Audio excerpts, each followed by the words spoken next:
हे होतं Pichavaram mangrove forest. Welcome to the last day in Pondicherry. सकाळी सकाळी चिदंबरम टेम्पल पाहून मस्तपैकी लंच करून आम्ही निघालो आमच्या या ट्रिपमधल्या शेवटच्या डेस्टिनेशनकडे. ते होतं पिचवरम मँग्रोव्ह फॉरेस्ट.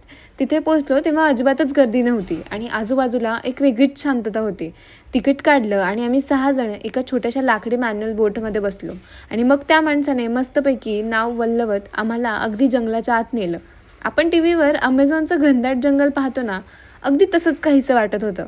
दोन्ही बाजूंना दाट मँग्रोव्ज, मधून जाणारी आपली छोटीशी बोट आणि आजूबाजूला एवढी शांतता की आपल्याच श्वासांचा आवाज ऐकू येईल. काही वेळ तिथे थांबलो, भरपूर फोटोज काढले आणि त्या सुंदर जागेचा मनसोक्त अनुभव घेतला. आणि मग वेळ आली परतीच्या प्रवासाची. 3 दिवसाची ही पॉंडिचेरी ट्रिप संपली होती, पण या प्रवासात जमवलेल्या आठवणी मात्र कायम आमच्यासोबत राहणार होत्या. आता पुन्हा भेटूया अशाच एका नवीन कोऱ्या ट्रॅव्हल व्लॉगमध्ये. तोपर्यंत मला फॉलो करायला विसरू नका. Bye bye.